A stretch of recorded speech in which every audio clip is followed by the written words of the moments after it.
I am Ferdinand Marcos, and I am the President of the Republic of the Philippines. I stand today on behalf of 110 million Filipinos.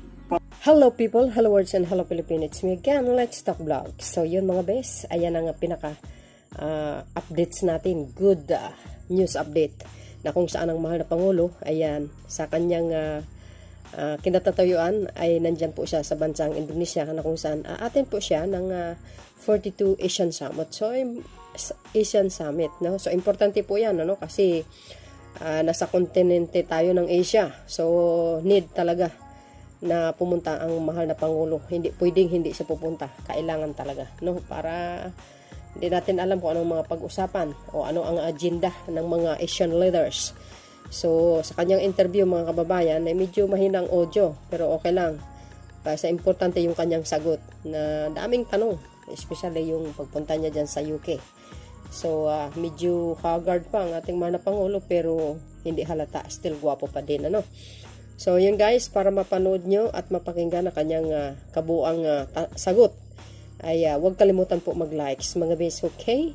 So, hit the button bell and see you again guys para sa aking new uploads and live.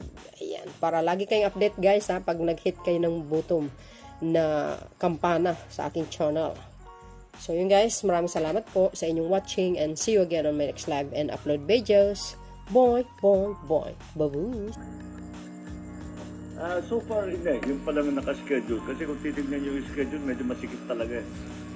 So, dinagyan namin kasi yung Timor-Leste is the first time na nandito sila sa ASEAN as observer status, which is a step towards becoming a member. So, yun ang kaya kailangan makilala natin. The Vietnamese Prime Minister bago, hindi namin nakilala sa nakaraang mga na ASEAN. Lao Prime Minister, the same situation, bago. So, although the Vietnamese Prime Minister nakilala ko sa London. Now that I mention it, nakilala ko sa London, but never mind. Para we'll go through the formalities. Ang agenda rito is in the theme is that talagang para how do you say how to make more to revitalize the economies. We've seen sa EU, we've seen sa ibang lugar that the global economies are also turning towards Asia. And the reason is that perhaps we are adjusting better than the Western countries, the African countries, the Middle Eastern countries are also doing well. But tinitignan din ang Southeast Asia and ASEAN. And that's what the subject matter will be, is that how do we play the part that we want to play, which is going to be the global locomotive of the global economy. So I think all of those aspects of that yun ang pag-uusapan, or at least in the Philippines case, yun talagang pag-uusapan natin. But I predict that we will have the same idea.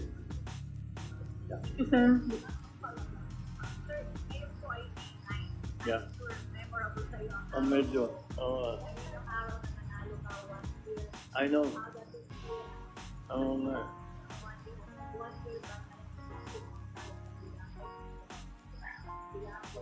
Marami. Talagang gagamitin mo yung 1 year. Asahan niya yun.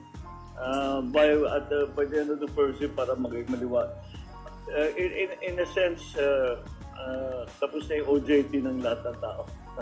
And we've seen who performs well and who will be important to what we are doing. So, yes, there's really going to be, I don't know about reshuffle, but reorganization sa kabinete. Thank you, sir. Catherine Valiente ng Manila Times. Good evening.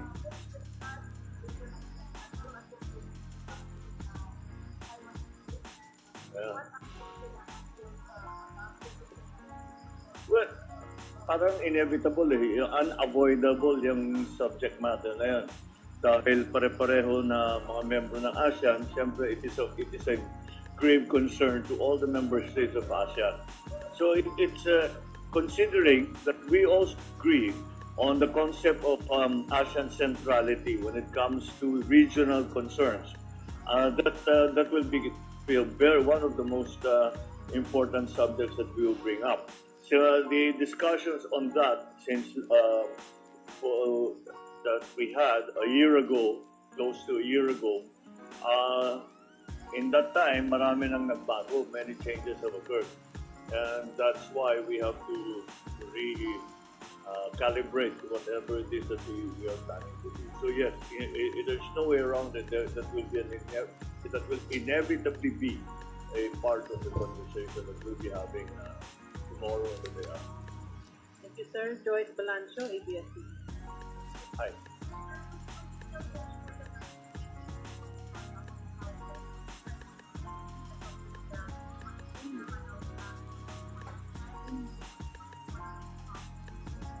Yeah, but you cannot stop trying. So yes, I'll bring it up again because when we talk about the issues in the West Philippine Sea, South China Sea, hindi magkakalma yan hanggang meron na tayong code of conduct. Kasi may code of conduct, lahat pa sa susunod lahat. That makes things clearer. Walang possibility na magkamali kasi maliwanag dapat ang usapan. So yes, that has always for me been a key element in the ASEAN centrality solution of all of these problems is really the new code of conduct. Paulit-ulit ko lagi sinasabi. And every forum I can find, sinasabi ko, code of conduct na kailangan natin mag-isip. Thank you, Sir Marie Sumali, GMA7.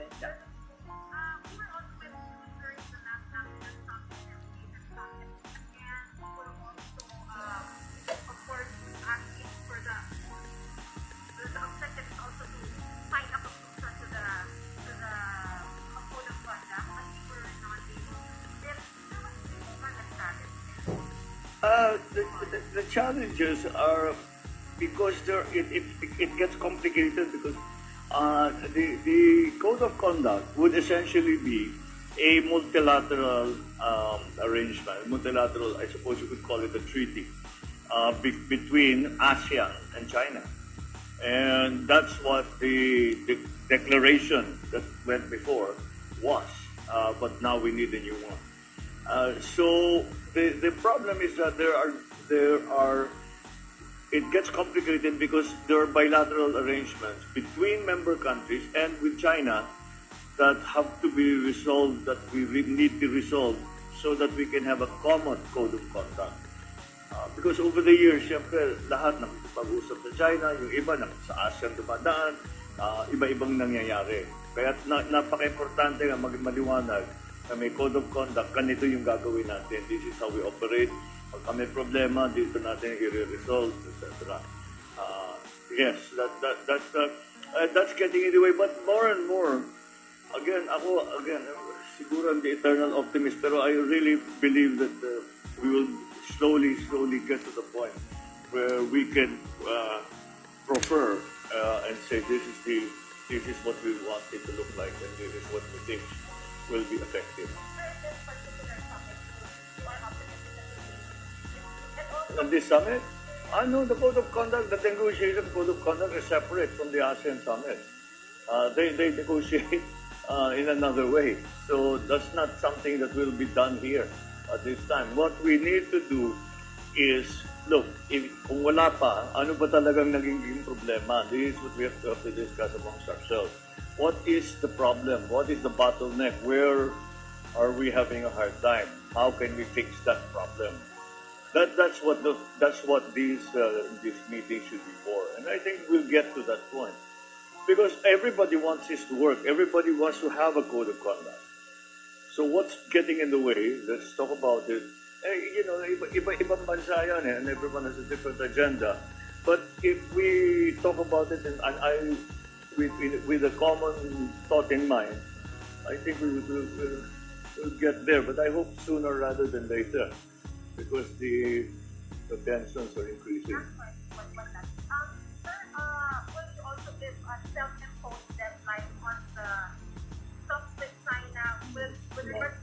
No. The deadline is when it's done. But because if you set a deadline and it's not done, what then? Doesn't really help. Doesn't help anything. So you just keep going, keep going, keep going, keep going, keep going as hard as you can, as much as you can, until you get an agreement on the fishing ground. I've already spoken with our ambassador. And yun na nga, sabi niya, willing na kami, let's map it out. And that's what we'll have to do when I get back. Sinimulan na namin, I talked to the Coast Guard, I talked to the DFA, and I said, this is the proposal of the Chinese. Let's see if we can accommodate that into our agreement. So we're headed there. May progress no. Thank you, sir. Ana Felicia Bajo, CNO.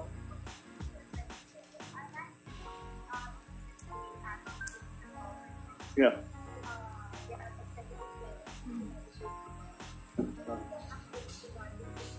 Well, ganun pa rin. We haven't really stopped.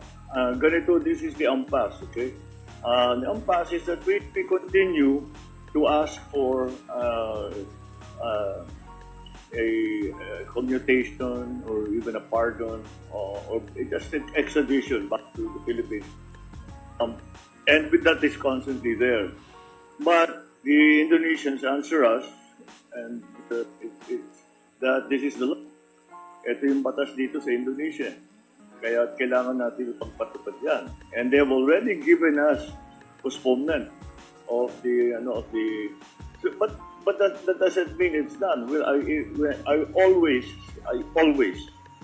at least bring it up na baka sakali magbago. Sa ngayon, ganun ang mga position natin. That yes, we agree, we understand that he is convicted. We understand that the law in Indonesia is that way. But nonetheless, baka makahanap tayo ng paraan. Iuwi na lang namin yan. Kami na magpaparuto sa kanya, whatever. But any way to ask for clemency, to ask for grace when it comes to this. Thank you, sir. Last question. May natanong si Presidente Helen Flores, Philippine Star.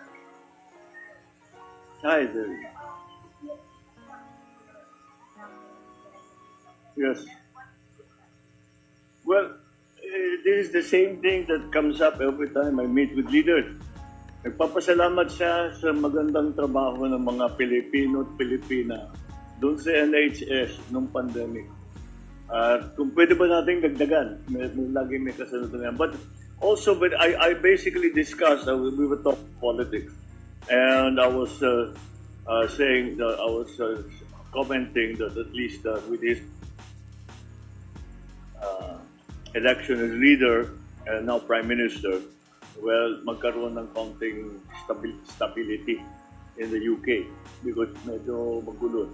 And we said, look, sabi ko sa kanya, there are many opportunities that we have had. In fact, yung kanilang trade representative accompanied me in Gatwick. And he reported to the Prime Minister that there is this proposal from the conglomerate. Well, the conglomerate keep hearing about to the airport. That was why I went to Gatwick. That day, report na sabi niya, sana matuloy natin. Let's talk about it. And we won't be able to do it now because we had maybe 7 minutes, 6 minutes. We can't do it now, but we'll do a proper trip for you to come to the UK and we'll talk about it. So that's where we ended. We also met his wife, who kept talking about their mga governance ng kanilang mga anak. Like everywhere you go. So, ang protocol doon sa reception, bawal mag-selfie. Asawa naman siya ng Prime Minister. Sabi niya, I'm going to violate the protocol because sabi nung kanilang kasambahay, ay huwag kang aalis dyan hanggang makakuha ka ng picture kasama ng presidente natin. So, inutusan nila yung Prime Minister sa kanyang asawa. Kaya nag-picture. Galing talaga ng Pinoy, no? How about this? Well, yeah, it was very mahirap, very quick.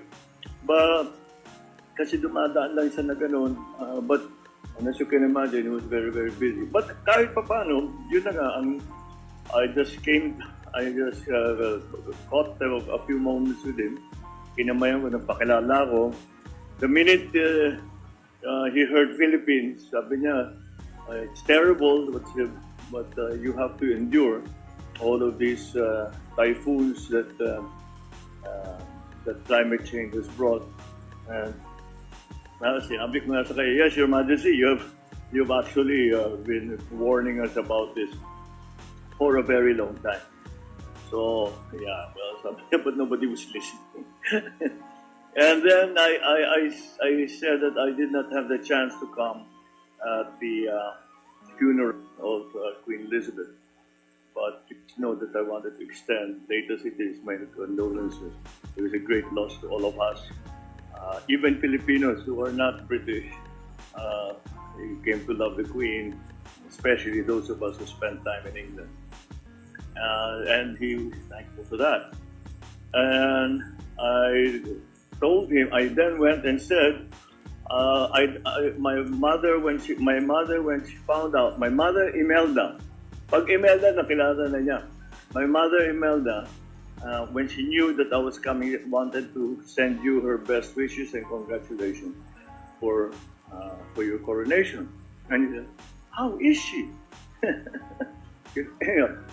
Kasi kilala niya talaga yan.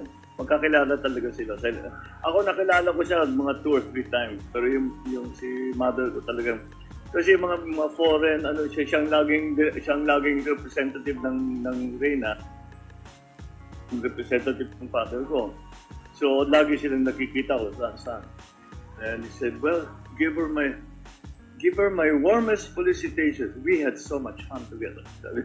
And I said, well, congratulations on your coronation. It was very nice. He clearly knows about the Philippines. Marami siyang kaibigan na Pilipino eh. Ay, nako. There was no for that. No time for that. Nagbabayuhan doon sa para makausap his mother.